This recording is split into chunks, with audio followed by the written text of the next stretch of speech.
the presentation. I will, or Dylan will, at the end of today's session, we will be sending you an email. And within that email is going to be the recording from today's session and also a link to the video and then to the slide deck. And then anything that comes up in our conversations, either resources or wonderings, we will include in that summary email to you as well. So if there's something you see that you want from today's presentation or you think would be useful in your classroom, let us know today and we will include those resources for you so that you can use them this year. Okay, Dylan, I'm going out of chat here. So welcome to Inquiry with Edwin. We are going to, I have a feedback, 1 second. I'm just gonna minimize this. Every time I'm talking to you guys, I'm hearing myself. Okay, that's better. Welcome to Inquiry with Edwin. Our hope today is that we're going to look at not only what technology we have in our grade 6, 7, and 8 classrooms, but also how we can use that technology to leverage a 21st century kind of learning environment for our kiddos. Your hosts today, Dylan is here with us, and as some of you know, Dylan has been teaching in an Edwin classroom for a couple of years. And has also been involved with Nelson this summer in helping with the collections, creating collections, and also helping to develop the way that they run within the Edwin library application. So he's going to take us through some in-depth learning about collections. And I've been also involved with the Edwin project from its first year here in TLDSB. And embedded in today's session is going to be some kind of hacks I found for using Edwin in a personalized learning classroom. Anything you see from Dylan and I's teaching experience is there as a suggestion. There are many ways that you can enter into like an inquiry model, but we also want you to see that we're not only just talking about this, we've actually done our own inquiry classrooms. I'm just going to turn off my video here so that internet will run a little bit smoother for us. So throughout today's session, we're going to have times where we want to hear your voices and listen to your opinions. So when you see a chat prompt, there's going to be a couple of moments of silence as people have some think time, which in a digital PD session can be slightly awkward, but embrace it.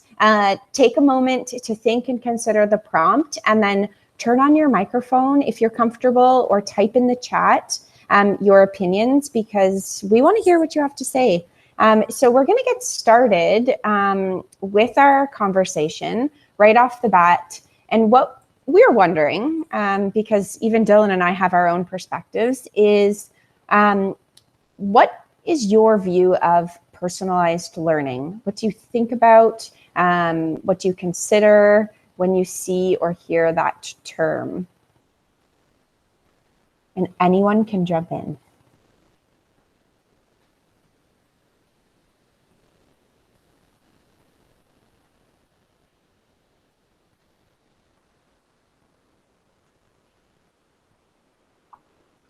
I guess just knowing the students like from the get-go, and then kind of making yourself around your individual students' needs and likes. Excellent, Jessica, thanks.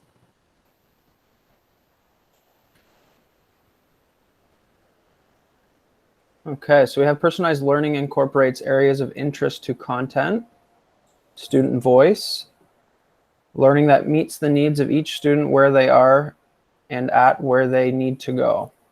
making learning relevant to what the students' lives are like. Awesome. Great. Oh, I see the chat here. I'm like, Dylan, where did you get that awesome list? And I wasn't on the chat. Areas. So many like really awesome words in here, like the use of choice and student interest. Ben, I really appreciate your comment there about making learning relevant to what the students' lives are like. I think in that context of like equity lens, a lot of like current focus in our media right now, that's super pertinent in terms of how is a student able to see themselves in the curriculum, so that they have that kind of buy-in or appreciation for what they're learning.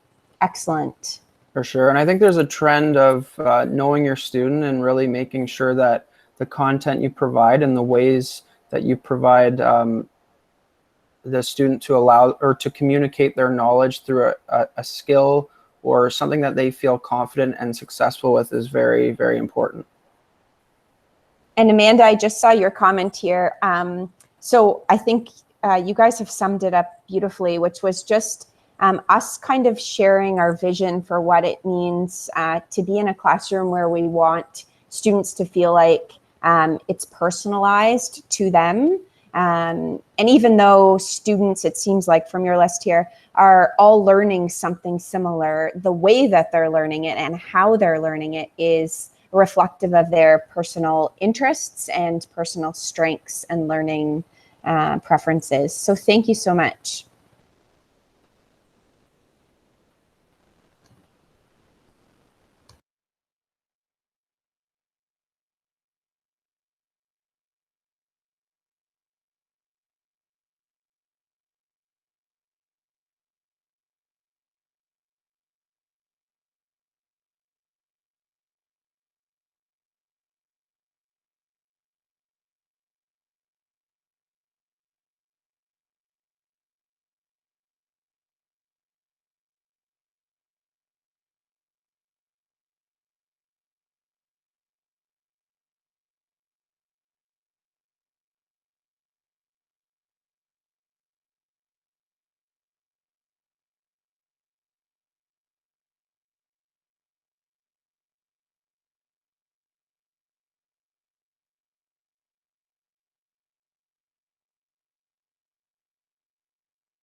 Okay, Dylan texted me and said he can't hear that. Can everyone else hear it?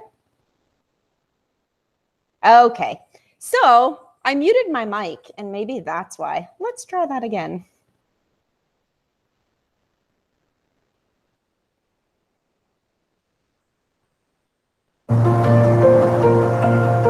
Education's changing today. It's changing around the world.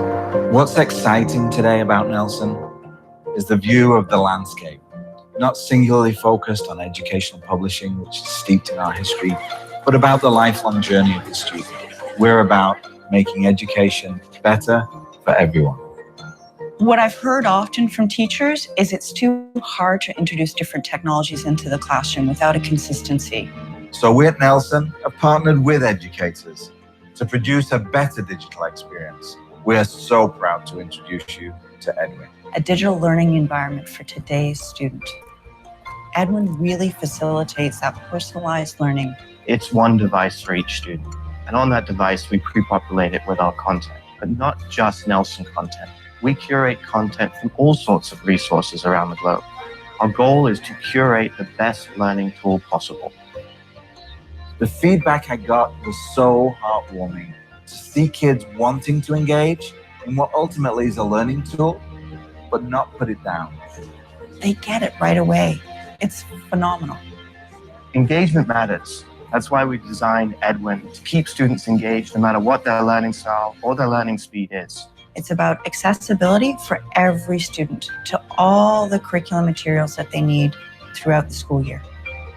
This is what the future of education looks like. and we are very proud to usher in that future today. Hi, I'm your new Edwin. What's your name?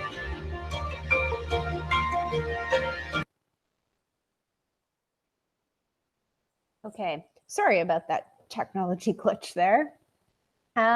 So what we've started today's session with is coming to a shared kind of understanding of what personalized learning is. But today's session is about not only creating personalized learning environments, but how can we use a specific strategy like inquiry in order to help us actually create a personalized learning environment. So we're at one of those Let's Chats. I do encourage you to use your mic if you want to, but how does inquiry help us create personalized learning environments? And you can take this question in any way.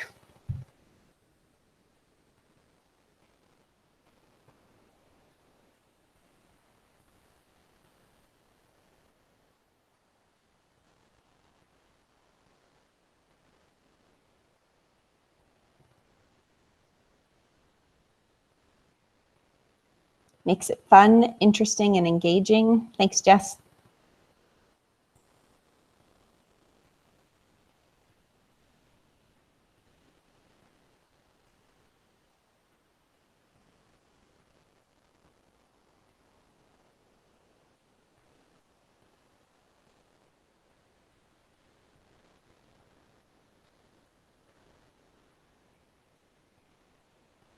Students tend to be more engaged when it is a topic. Oh, the responses are coming in. This is awesome, guys. Thank you.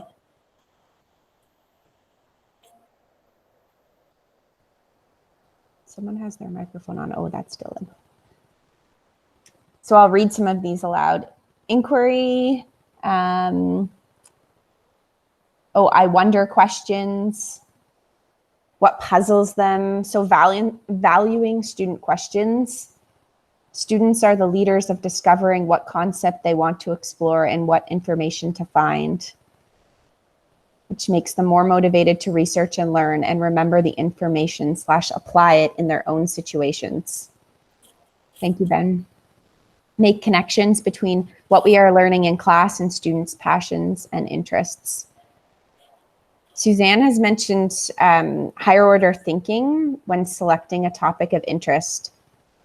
It's funny, Suzanne, when they have that, like the ownership over the question, they've like bought into wanting to learn about it because I see that they like feel empowered. Inquiry puts students in charge of their own learning.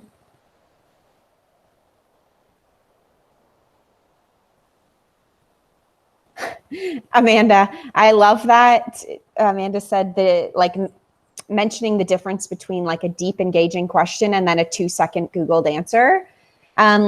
It's funny, a strategy that I've used for that, I call question pathways, because I noticed that students would, I'd say, okay, it's time to research. And then they'd develop a question, which was easily Googleable.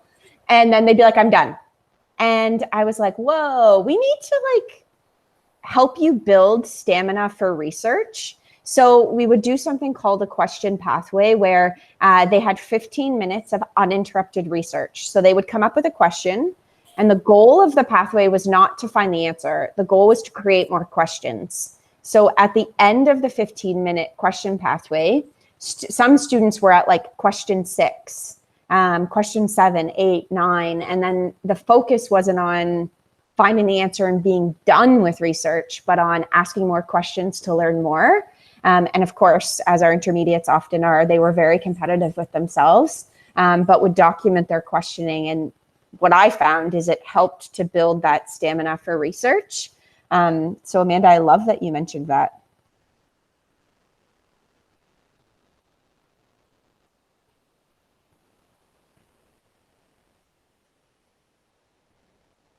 Thank you for the incredible comments in the chat. The chat is saved for us because, and I think I'll summarize some of them in the email that we send out, because there's lots of really great kind of statements of why we use inquiry in a personalized learning environment. And in summation of your comments, it seems like you've mentioned because we're engaging the learner and we're helping them to connect to curriculum. So in our inquiry classrooms, everything is rooted in the curriculum, but students are using their own interests to find a way to connect to it, which is that motivating factor.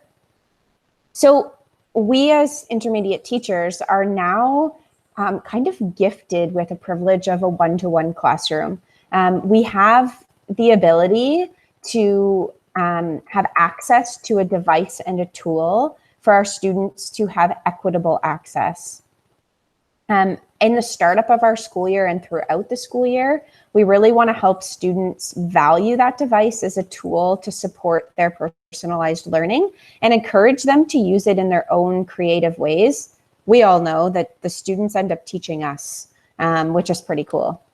So once you've developed that comfort level with the device within your classroom, something that a lot of personalized environments will do is find a shared space to be able to connect with the students and to help them with those executive functions and being able to maintain their organized school life. We know that sometimes that's going to be at home and sometimes that's going to be at school. So that virtual digital space in our Edwin classrooms is crucial so that we're setting ourselves up to be successful in an at-home or at-school learning hybrid situation. I know some of us started to talk about some excitement around Brightspace. Technology Services is offering some training on that. However, Google Classroom is totally awesome as well, and we can chat about those a little bit later. So you have your device, you have your shared digital space, and then now with Edwin, we have access to not only the Edwin library, but obviously the internet and collections made through Edwin, and then teaching tools. So through these, students are able to develop questions and then to learn. And once they've gone through that process or during that process, they have access to tools through the Google Suite and others that you've found or that they've found online or offline. Not all of your Edwin classroom learning has to be on the device. In fact, many will challenge that there should be a good balance between on and offline learning. But what we can see is how all of the pieces that were being shown kind of fit together in the learning journey. So we hear a lot of like buzzwords, personalized learning, inquiry learning, Edwin app, and it's like overwhelming to think about how that fits in our day-to-day programming. So kind of the system that I've been using, which I'm sharing with you because it works for me, and I know Dylan uses a very similar system, doesn't mean it has to work for you. But when I'm planning, I extract from the curriculum the big themes.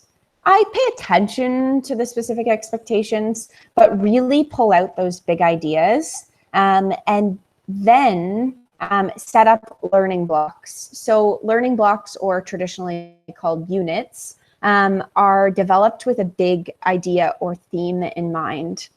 When we start a new learning block, I try to do what I call the buy-in for the students. So the students and I will explore that big idea together. And in that time, I'm trying to sell to the students not only what they're learning, but why they're learning it. And that could be exploring through several different video prompts, article prompts, maybe some podcasts. And once students understand the what and the why, they then develop a question. That question is of particular interest to them, where they are connecting to curriculum-aligned big ideas, but in a way that matters. They use that question, and the question may change throughout the learning block, but to guide their personalized learning journey. So they can go into Edwin and create a learning collection I call it like self-curated. So they've put it together on their own, and Dylan's going to explain a little bit more about this in a minute. But what they're doing is they're taking that ownership for learning a particular focus within the curriculum.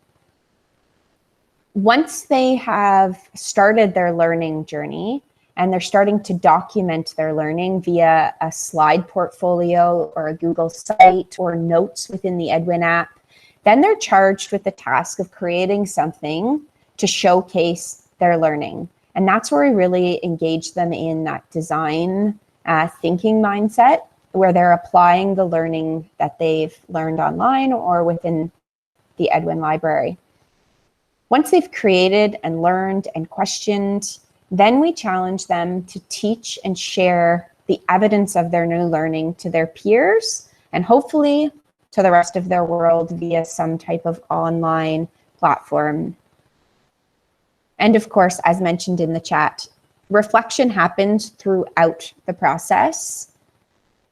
But what we want to take time with today is looking at that learn and document. So how can we use the Edwin library and collections to help students create their own self-curated portfolios?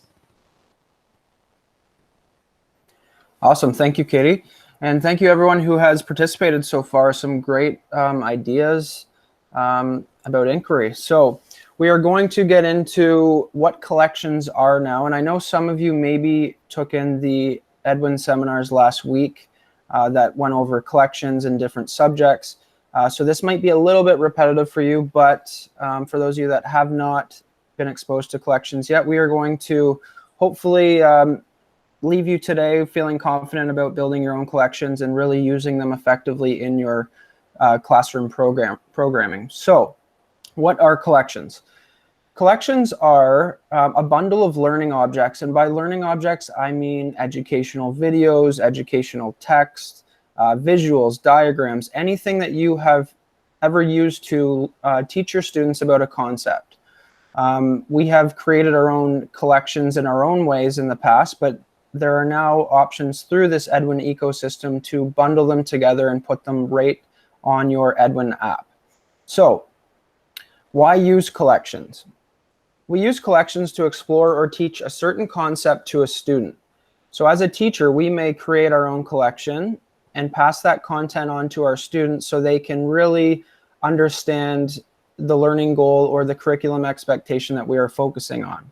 However, students can also use collections and create their own for inquiry or research assignments. They can use it to study for a quiz or a test. They can build their own portfolio of learning objects, and they can learn in a way that they want to learn. So for example, some students, again, really like those, they really like to learn through visuals or through videos. They don't really like to read long text to understand a concept or a curriculum goal. So they can create a collection that is personalized to them and that works best for them. One thing that I did last year, I created digital math portfolios or digital math notebooks, as well as digital language notebooks. So I just used a Google slide deck. We titled it Math Digital Notebook. And similar to the traditional way of students listening to the teacher explain a concept in math and they write it down and draw a diagram, students would actually take different screenshots of learning in class, type things out, screenshot diagrams, take links from online, take links from the Edwin ecosystem, and put them all into their collection within their Math Digital Notebook. So at the end of the year, when we move through our strands, the students can look back in one spot and see, okay, here's what I did in this strand in math. Here's a video that really helped me to understand this concept. Here is a visual that really helped me. And again, moving into high school for my grade 8s this year, they now can look back on their Math digital notebook or their language digital notebook and see all the things that we covered, the different language terms, and really pull from that and continue to build on that if they would like. It really helped also during exam time and before quizzes for students to look back on the things that we covered. And I always made sure to say while teaching in class, this might be something that you want to screenshot to add to your digital notebook, and they would tell me to wait, and they would screenshot and put it in to their digital notebook so they had that accessible whenever they wanted. Now, to get into actually creating collections, Katie, can you just go back one slide for me? Oh, maybe forward one slide, sorry.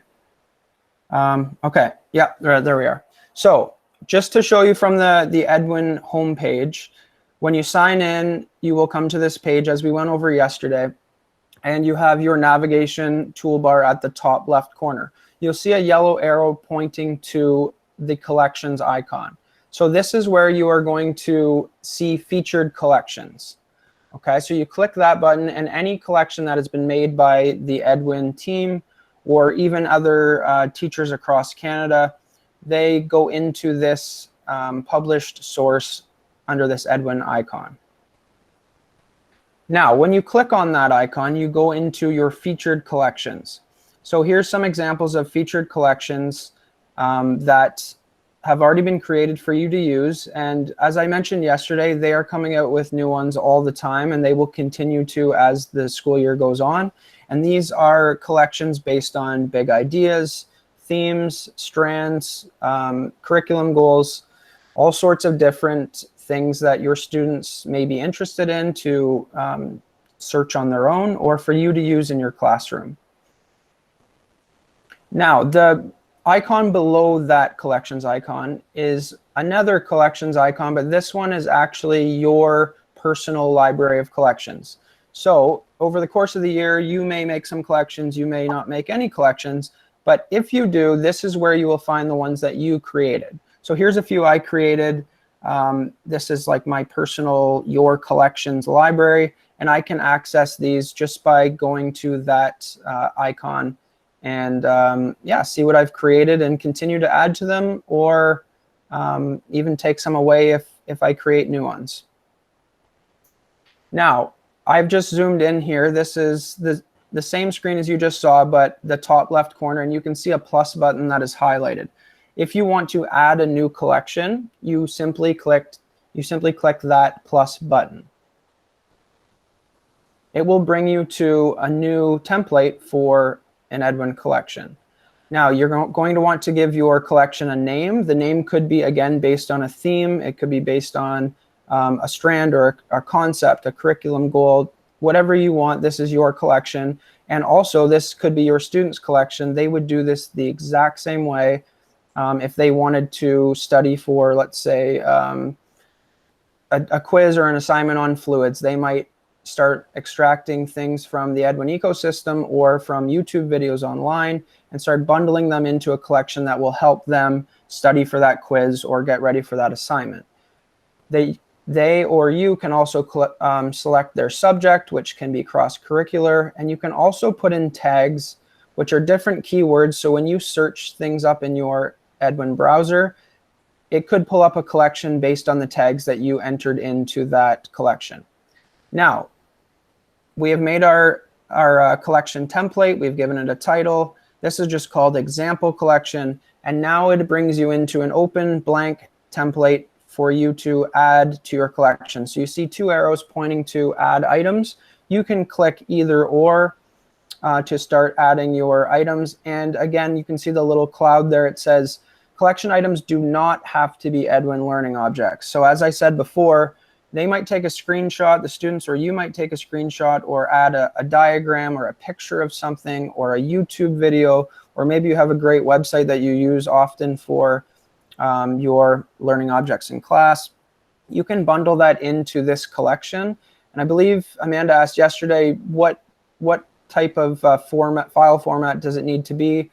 And basically it can be a PDF, it can be a JPEG, it can be a video or a link, and this slide right here will show you the exact files that are compatible. So PowerPoints, Excel, as I said, PDFs, PNGs, and they just have to be smaller than 50 megabytes.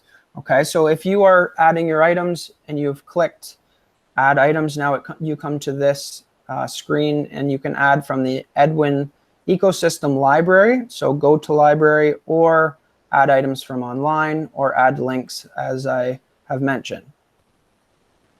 Now, if you are searching through the Edwin library, here's an example of a learning object called What is Geography?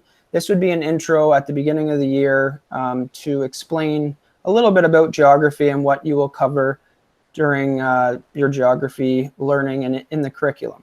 If you want to add this to a collection as an intro to geography, for example, you can click where the arrow is pointing to, which is again that portfolio with the plus sign, and this will add this learning object to one of your collections.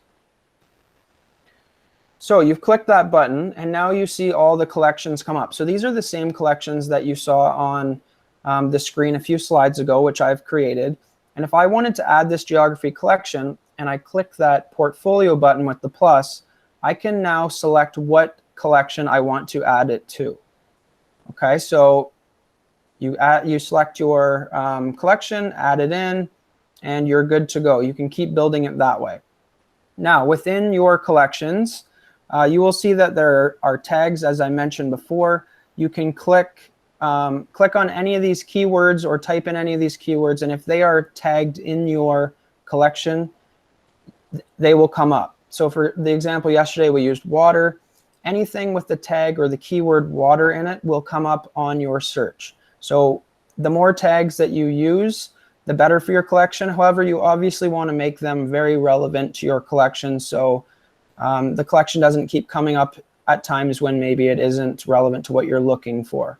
So any tags that you, or any key items that, or terms that you use must be relevant to the collection, and then it will allow it to be searchable in the browser. Okay, so this is what a collection looks like once it's been completed. So Truth and Reconciliation, this was the one that we've kind of been looking at so far because it was one of the first created collections. And as you create and add your learning objects, you can see they appear in a list here. You can see there's some videos, there are some text features, all sorts of different learning objects that can be bundled together around the theme or the idea of truth and reconciliation. You can see on the left, you have your teacher options to include tags, to write a description. This could be either for yourself, for your students, or maybe even for other colleagues. Maybe you want to collaborate or share your collections with other teachers, because I think it's a great thing if we share with each other and not try and reinvent the wheel each time. You can simply create descriptions, share with your students, share with other staff or colleagues, and again, create a nice library of collections that will help you when navigating the curriculum and teaching your students. So, collections are teacher or student created learning libraries. I have a couple questions for you just to consider, and you can share in the text box or again use the microphone if you want. How do you see yourself using these within the classroom? And what benefits may they have for your students or for yourself or other educators?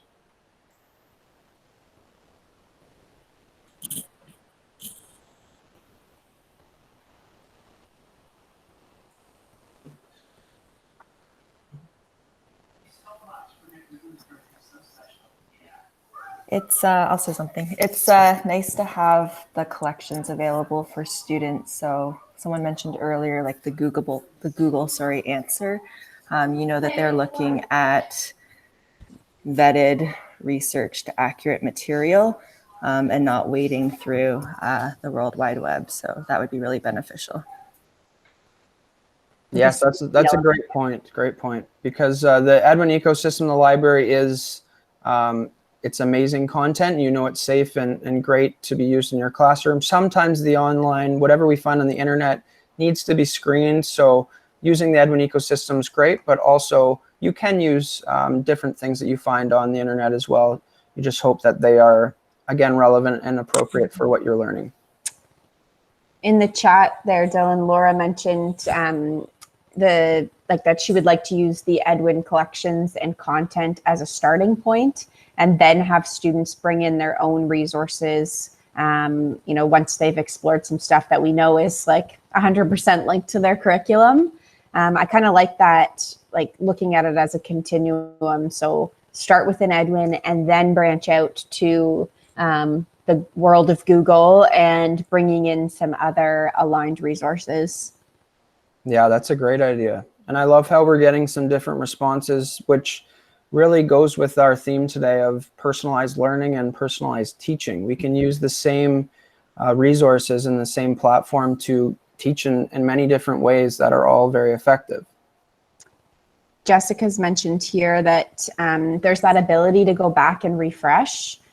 So if they've created their own curated collection, it can be a reference point throughout the year. Also a great way, if we think about in kindergarten, we hear a lot about documenting the learning journey, but I always try to think about 7-8 in the same lens. What type of learning provocations are we introducing to students? What questions are they developing about those provocations? And then how are they actually guiding their own learning and documenting their learning? So a collection where they're creating their resource list and then adding in their reading notes or research notes is one way that students can showcase the documentation of their learning for each unit or project. Absolutely. Thank you for that. And Laura also just added that it allows to bring multiple different types of content together, so videos, images, etc. So that is great when consolidating learning. Some students want to hear the audio, see the visuals, read, and other students maybe just learn best through visuals. So you can really make a specific library that is personalized to the student that really helps them to understand the concept or the theme that you are trying to cover. So that's awesome. And I'm glad that you mentioned that, Laura. I made a note when Dylan was explaining to us kind of the power of collections.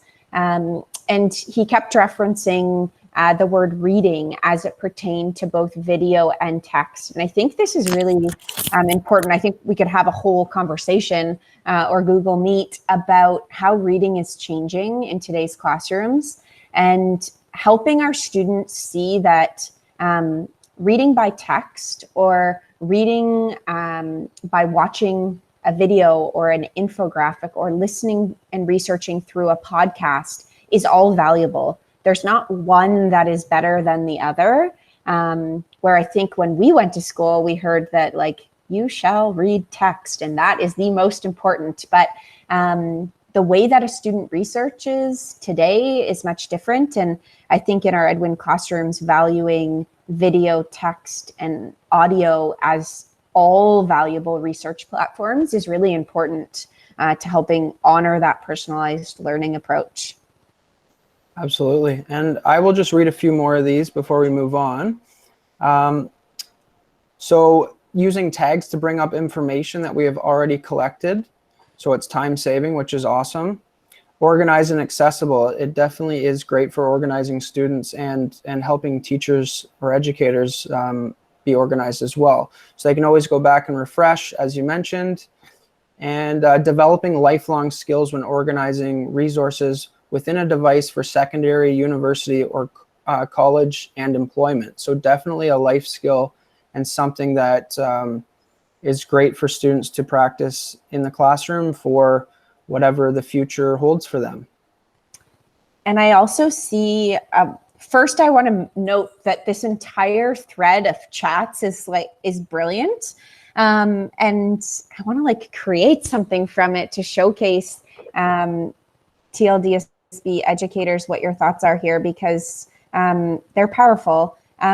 The other word that was mentioned was accountability. And I think that's so important in our personalized classrooms, is that students feel that we have high expectations for them. When they see that we have high expectations, they know it's because we believe in their ability, and we're going to hold them accountable to give us, I call it like an evidence of learning, when we set them out on their own to discover the curriculum in a way that matters to them. So thank you for your contributions to the chat. and Dylan also excellent summary of the way that we can use collections in our classrooms. So a lot of keywords have been said throughout our discussions: personalized, self-directed, and then inquiry. And they all relate to this current education debate about the difference between engaged learning and empowered learning. And when you hear, are your students engaged or are they empowered for life? I just want you to think about that lens. What is the difference? And we don't, we're not going to have a whole conversation because we could have another session about it, but it's a lens that I use when I'm reflecting on my teaching and student learning. Are students engaged and excited about the learning, or are they empowered to do something with the learning?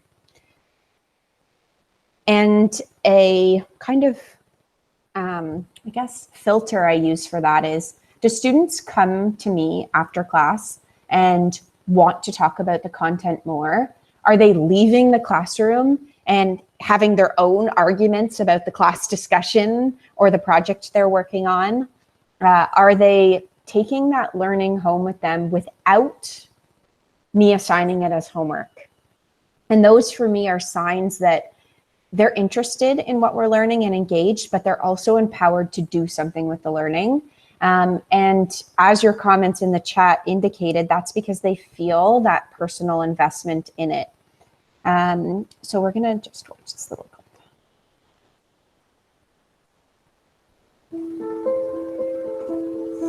I'm a firm believer that the workforce that these children are going to go into is going to cater to people, adults, that can advocate for themselves, that can be resourceful independently of having someone tell them what to do. So the way that I try to set up the classroom is in a way where kids want to learn and where they let passions kind of guide the learning continuum for them. That's why we start every year with a passion project where they really get to showcase what they care about. When they're doing something that they care about, they all feel like they're strong at something. Once they see themselves in that academic light, then they want to work really hard. The device has enabled us to be able to take their passions and give them access to information in order to explore them.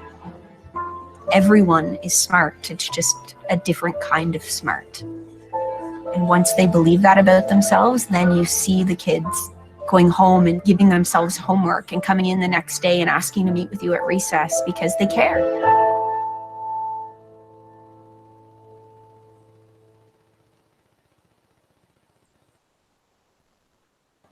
Okay, so in today's session, we have been looking at how we can use the tool or the technology, not to just be a tool or technology, but how we can use our pedagogy or our teaching practices and our student learning practices in order to encourage our students to feel like they are a part of the learning process. And so in order to do this, a huge kind of point that's been made by you and in our own conversations has been the focus on helping our classrooms become question-driven.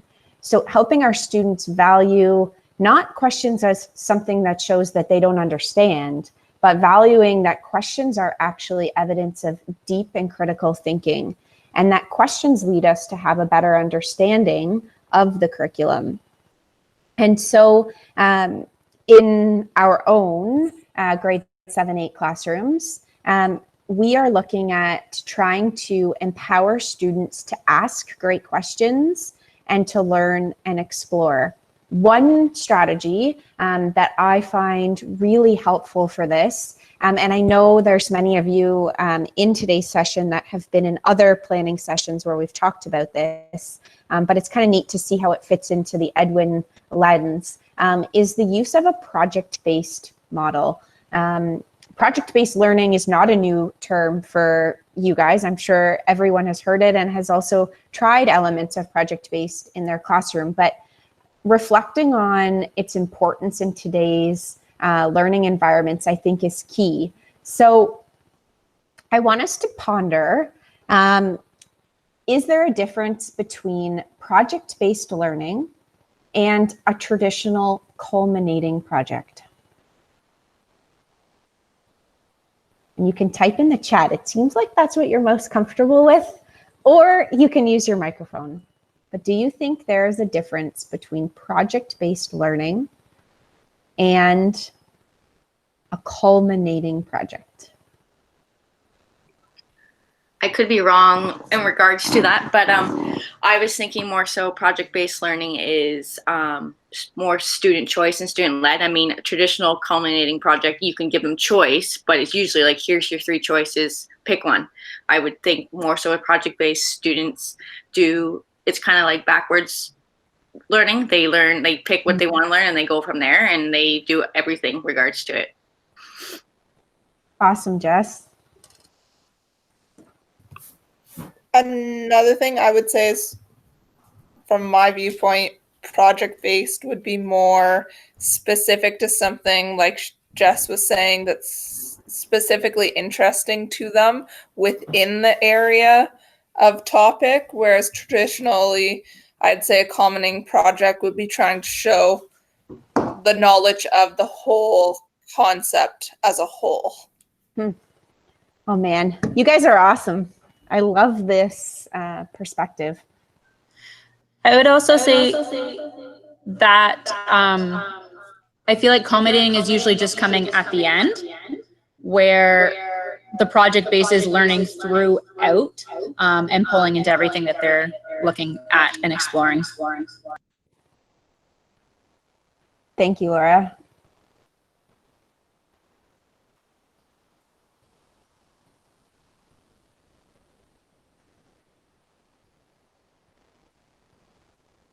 So integrated project, Laura just said in the chat, project-based is integrated with the content. Those comments were incredible. I have to be honest, I've advocated project-based learning for a couple of years now. And in researching with Dylan for today's presentation, I stumbled upon this video. And I'm going to share, you've probably seen some of John Spencer's videos before, but there is a link in this presentation. He's a phenomenal, not only presenter, but advocate of 21st century learning. And he had this video on project-based learning. And I was like, oh, I'll see if it's any good. But what he noted was this question: is there a difference between project-based learning and a traditional culminating project? And here's what he has to say. And I just thought it was incredible. And then I entered the district competition. Just gonna do it in full screen so you guys can see it here. And then I entered the district competition and the state competition and eventually went to Washington, D.C. And although I didn't realize it at the time, Mrs. Smoot was why I became an educator. This project helped me grow into a creative thinker and problem solver. And that experience is why I ultimately embraced project-based learning as a teacher. Now, I want to point something out. Project-based learning is different from simply a traditional classroom project. Project-based learning involves learning through projects rather than doing culminating projects. It involves student choice in design instead of just following a set of instructions. It includes student inquiry rather than pre-planned questions. It includes peer and self-assessment rather than only relying on teacher assessment. And it includes student ownership of the process rather than just teacher ownership of the process. The Buck Institute identifies the following 7 project design elements. Number 1, challenging problem or question. It has to start with something that truly engages students to solve a problem. Number 2, sustained inquiry. They needed the time to ask questions and explore the answers and engage in meaningful research. Number 3, authentic. It has to feel real to the students and tie into an actual context. Number 4, student voice and choice. They need to be the ones designing the entire project the entire time. Number 5, reflection. There needs to be frequent reflection along with a final reflection at the end.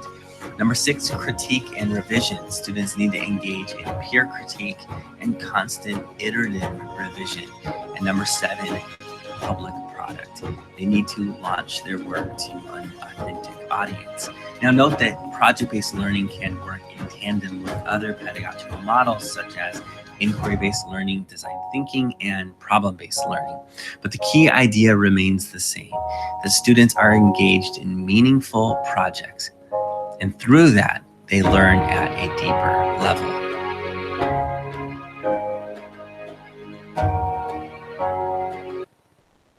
So it's almost like you had seen this video before because your contributions completely aligned with John Spencer's vision, but more so in my mind, our reflective thinking about engaging students through a problem-based model, which is throughout the unit or learning block, where they're seeing the value of their question about the big idea to fruition. He mentioned a 7-step process. Okay, I love the 7 steps, but sometimes it's a little overwhelming. So each time within my own 7-8 classroom, when I introduce a learning block, there is a project associated with it. The students are working on that project throughout the process of the learning block. And there's 4 core phases. First one being the question that they've created. And then they're out to learn as much as they can. Not just learn the answer to their question, but to learn so much that they can teach the rest of the class. Once, and we do talk about the fact that the learning is never done, but once they feel like they have sufficient learning and understanding of their question, then they're in the process of starting to create and design something that helps them to apply the learning that they have done. That could be a 3D model. It could be a website, a podcast, a wee video, something that helps them to articulate the evidence of learning done through their curated collection or through their own research. Once they've questioned, learned, and created something, then they get tasked with the challenge of teaching either the class or teaching the world through some type of multimedia platform. That could be a presentation, a showcase, really any method that works. But looking at project-based learning through the lens of questioning, learning, creating, and teaching, in my mind, simplifies that process. Some of you, we've met and chatted about the passion projects or the unpassion projects. And I've shared some of this with you, but those projects go through that exact same process. I usually start the school year with a passion project and then start term 2 with what I call an unpassion project, where students learn something completely new. The focus in the passion project, and the reason that I do it first, is because it's accessible to everyone. There's no specific content, history, geography, science, art focus. Kids often choose one on their own, but everyone can enter this project from a place that allows them to showcase their strengths. And what I'm doing during the passion project is I'm really looking at building an understanding of students' reading and research skills and their writing and communication skills. So it's really focused on that language and literacy, while also learning who our students are as people. And I know Dylan ran a passion project last year and really focused on that teaching side. So helping students feel empowered to own their new learning and to also feel empowered to teach other people, so that they see not only are they a student in our personalized classroom, but they're also a teacher. But that, oh, do you want to say something? Sorry, I was just going to jump in. For sure. Another specific example of that I know, Katie, you've done in the past as well, and I did a couple years ago at Glen Orchard, was we had a legacy project where my grade 8s actually went to classrooms and they interviewed the students, asking if there was one thing that you would love to have in your classroom that you don't have right now, what would you add? So each student sat down, they used, they recorded their conversations, they surveyed students, and we came up with an idea of this class was really looking for a shelf or a cubby system that they could put their lunch bags in to organize. So we actually took that information, we went back to our class, we started researching what are some effective models of creating these shelves, and then the students built them. We fundraised money to pay for the construction materials, we built them, and we came back to the class to deliver their new cubbies in the classroom, and we presented it at the assembly and kind of taught the school about how we did it in the process. And it was pretty powerful and amazing to see what they came up with, and it was so meaningful. And I think in a few years, if the students go back to visit, they will still see them there. And just a great example that I think is relevant to this idea. Dylan, I love that you added that contribution, because it reminds us of the importance of the project having meaning to the student or to the world or to the school, as you've highlighted there, so that they feel like, I mean, as adults, we don't want to do anything that we don't have to do. We don't want to do anything that we don't see has value or importance. And it's the same thing for our kiddos. They want to learn more when they see that it has application and it's actually going to be used. And so something like the Legacy Project, Dylan, which is amazing, is an example of that. We've seen like a pay it forward project model, but allowing the students to kind of use their own question to explore curriculum content, and simplifying the process for them, I think, is so key, so that everyone has an entry point. Within our Edwin classrooms, this is kind of a little visual that we created to show you where the pieces fit together. Because again, at the start of like launching or adopting a new technology, it is so easy to get overwhelmed and to wonder, how do all the pieces fit together? So we reflected about, in an inquiry classroom where students are using questions to guide the learning continuum, where do those technology bits support that process? So we have the one-to-one, which is awesome. And very much any educator could run the program they're running right now with the device, and that is an entry point.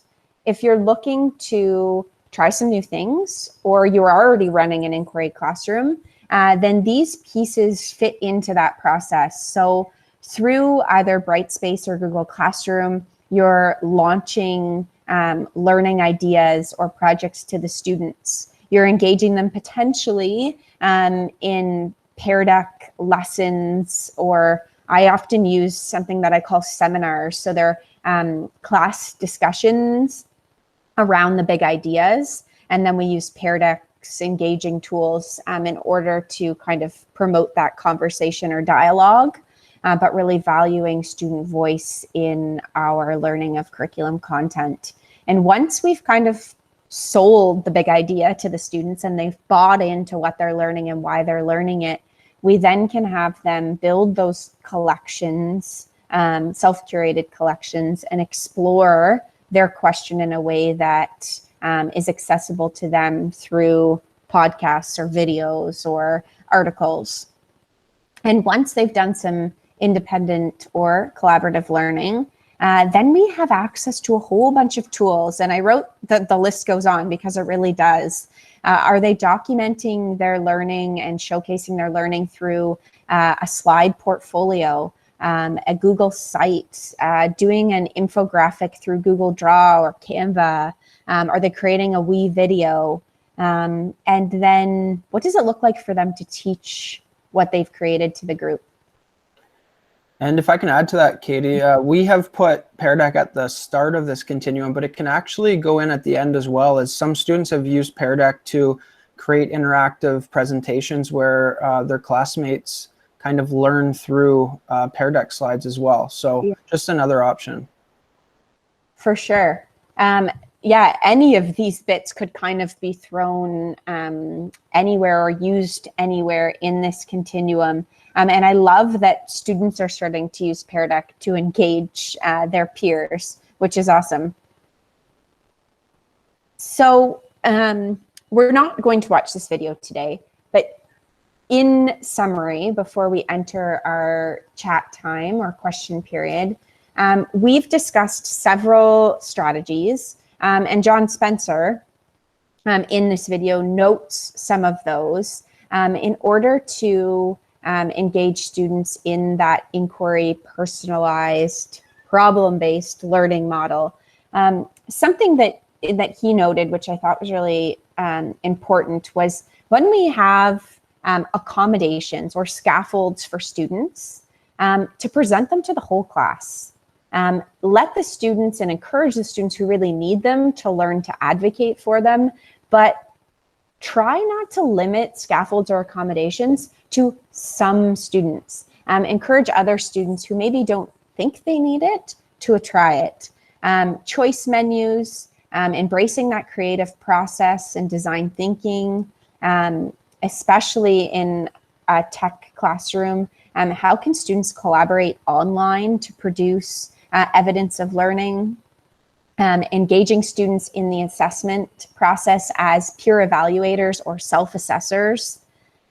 And we've talked at length about tapping into student interests in order to help them see that they are a valued member of that community. And within our spaces, prioritizing curiosity through questioning so that students learn to value questions as important in the learning process.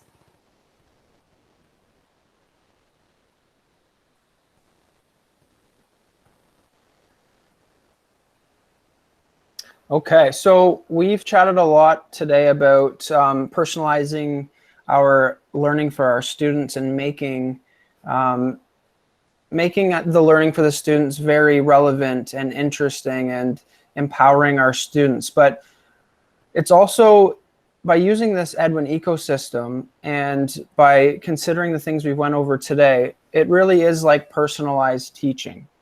So Katie, I don't know if you want to add to this at all, or if we want to throw this out to the crew to talk about what our idea of personalized teaching is.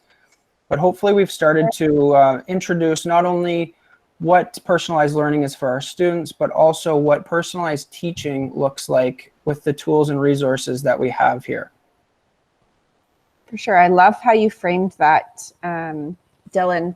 And that you can see we've kind of come full circle from personalized learning to we're hoping that you feel empowered to use Edwin in a way that reflects your own teaching and your student learning. This time of our session is completely open to you in terms of any questions you have, things you want to see more of. And if no one has anything, then we can conclude.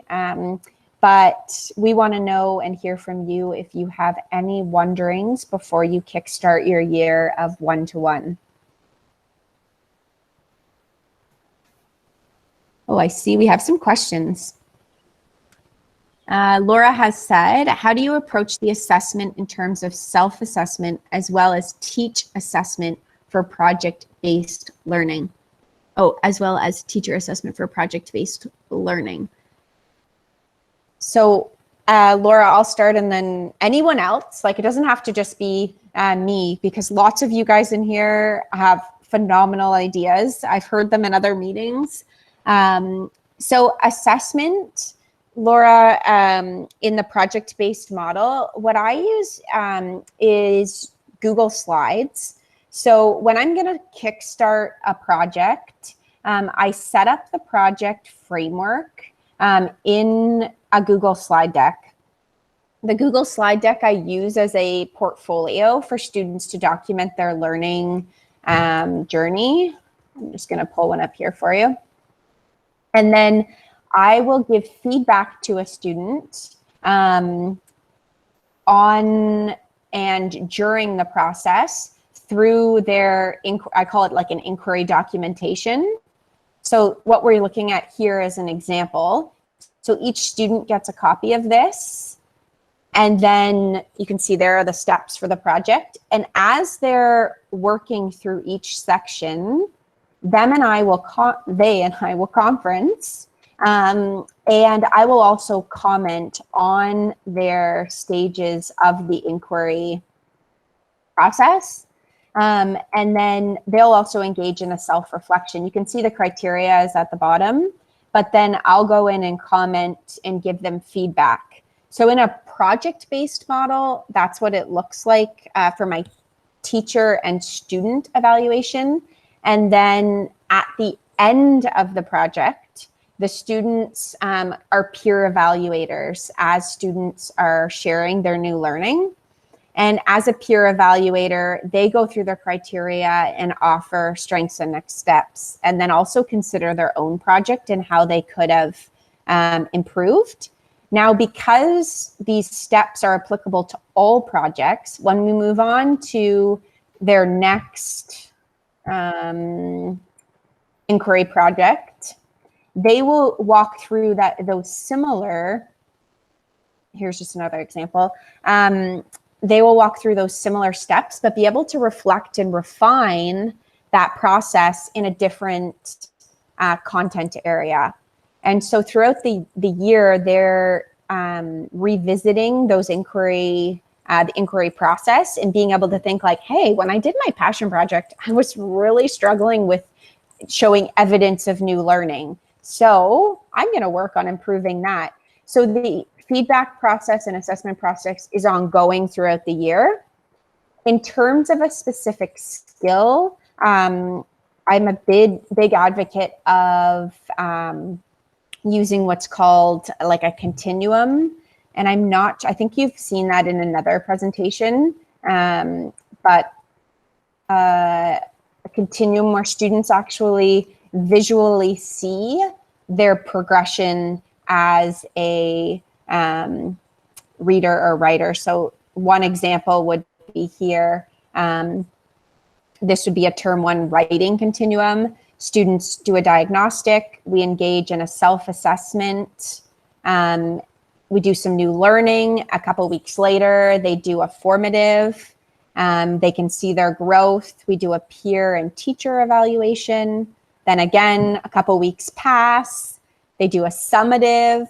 But what they're doing is they're actually being able to visualize their growth as a writer. This can happen in reading. It can happen in a math skill. And then what we're doing is valuing the process of becoming stronger at a particular skill and documenting that journey with and for our students. So those are 2 really quick examples. Yeah, that's great, Katie. And I'll throw in one more quick example just of how I used assessment throughout our legacy project. So when we went in and interviewed younger students as to what they wanted us to create and add to their classroom, students were self-assessing themselves on how they are delivering or communicating their questions, how they are taking feedback from the students, the younger students, and they also would go and take in an interview between a student, like one of their peers who was interviewing another student, and would give feedback on what you could have done better to deliver the information or the questions in the survey when interviewing a younger student. And then we would go back with our information. We would create our, basically in little groups. We had groups of 4, I believe. They then went and found a model that they liked, and they tried to design it and propose it as kind of create a quote as to how much it would cost. They proposed it to me and to their classmates, and then they were then evaluated on their creation of the model, their research, and their proposal for the legacy project. So just another example. Awesome.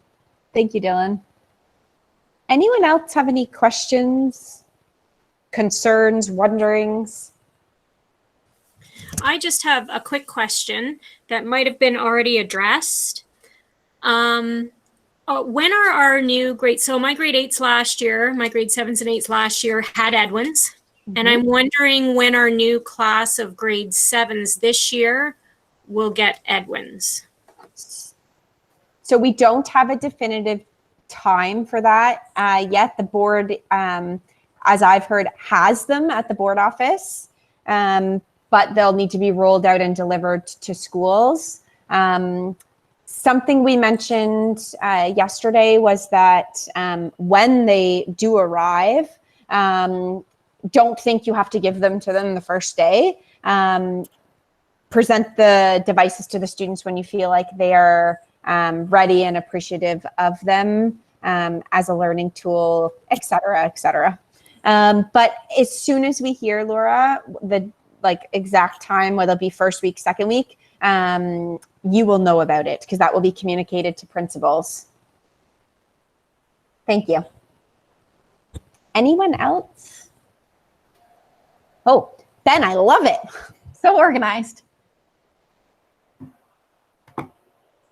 Is there a way to differentiate the text on Edwin documents? So Ben, I think what you're asking is like a difficulty level. No, there is the way to have the Edwin content read to the student. So when you're on a learning object, so I'll show you just in one of Dylan's slides here. When you are on a learning object, you will see that there's the play button and students can highlight and have that read directly to them. And they can change the speed of the reading, but that is really helpful and loved by a lot of them. I do actually encourage not only the students who think they need to listen to the text, but the students that don't think they need to listen to the text to do it, because for some kids, they really benefit from that. Your second question is there a way to only share certain paragraphs of info with students to not overwhelm some of them? That's a great point. I would say to chop the Edwin article is not currently an option. But that's one of those great ideas, Ben, that in the little feedback section that you could add, you can highlight. So I don't know if there's a screenshot here with it, but when you're in a learning object, you have the ability, there's not in here, you have the ability to highlight, I can show you, the text. There also is a wealth of learning objects in there, and some are much shorter and concise than others. So you could be very selective with what you are including in your collections or teaching. But yeah, it's a great idea. Maybe to have like a summarized version of a large learning object. Okay, and then Ben, you can see here when you go to a learning object, there's a multiple options to make that accessible for students. You could highlight for a student exactly the paragraph you wanted them to use. And now, Ben, you've also asked, do you have any other ways to go over the documents or information during a lesson besides reading them with the class and showing them videos? So how I take this question is like, how are we running our lessons so that students aren't just like looking at an article? An approach I use for that, and others please jump in here if you want to, I'll stop talking, is I put a thought-provoking question on the board. So for example, if we're studying water sustainability, the question on the board might be, are we facing a worldwide water crisis? And then students have time to research, not only just within Edwin, they can research kind of in a way that suits them. And then we come back and we have I call it a seminar, but a debate about the topic. And so everyone's gaining some background knowledge. And then if I have an article I want to push them or for them to read and critique, I rarely will present them just one article. I'll give them a reading list option. So that could be done through Google Classroom when you create a question. So there'll be maybe 3 Edwin learning objects, potentially a YouTube video, and that big question I started class with, are we facing a worldwide water crisis? They choose their entry point for new learning, and then in the Google Classroom question box, they reply with their summary of what they've discovered and their perspective. So And that's just one example. One thing I've done as well, and I know Katie, you've done it, is doing an image search. So if a student wants to find visuals that could answer that question or that are relevant to that question, are we facing a worldwide water crisis? They can find visuals and use different diagrams or other ways to communicate their knowledge or thinking on that topic. Awesome. Great questions, Ben. Thank you.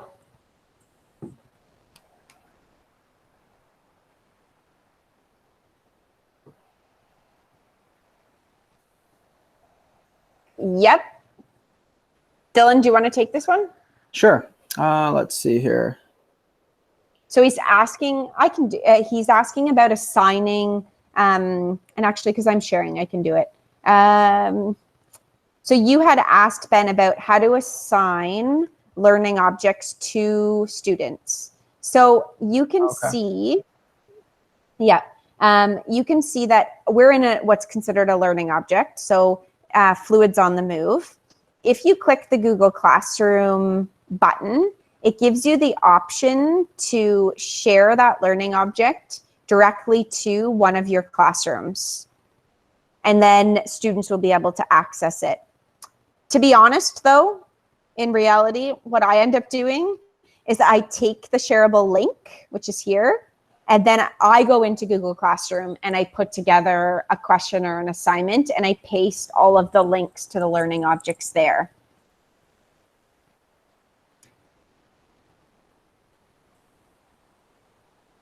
Any other questions? You guys are awesome. These have been great.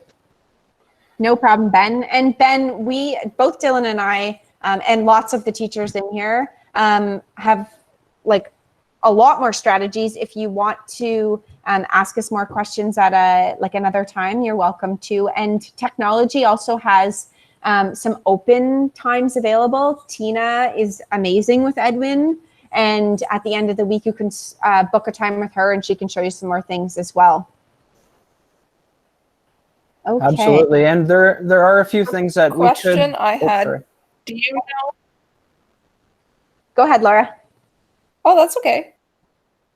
I just wondered, do you know if they're looking at bringing the Edwins down to like grade 6 at all? So it will only be in grade 6 if you have a 6-7. But in the future, TLDSP, I know there was discussion. Yeah, at this point, what we know is that 6-7s and then 7-8s will have them for sure. What do you have? A straight? Okay. I have a possibly 5-6 or a 6. Okay. Oh. Well, as far as I know, no, I feel horrible saying that. But if anything changes, you'll be notified.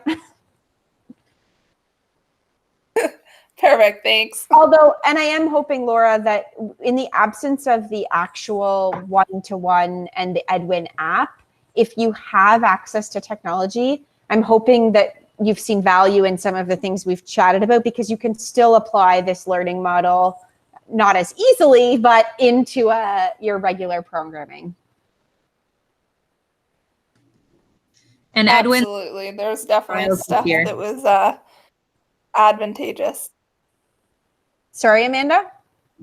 Edwin's offering the free trials this year for the full year that they've been advocating for in all their workshops last week, that you can log in and apply to get a free trial for your classroom right down to grade 6. Like you said, you just have to have the technology to support yourself. That's a great point, Laura. Thank you. Okay, friends. If there aren't any other questions, I want to be cognizant of your time, and it's 10:52. Thank you so much for joining us. Dylan and I will send out an email later today or first thing tomorrow with a summary of our learning. And we're also going to catalog some of the incredible thoughts that you guys have had in the chat as well. So thank you, Dylan. I'm not sure if there's anything that you want to add.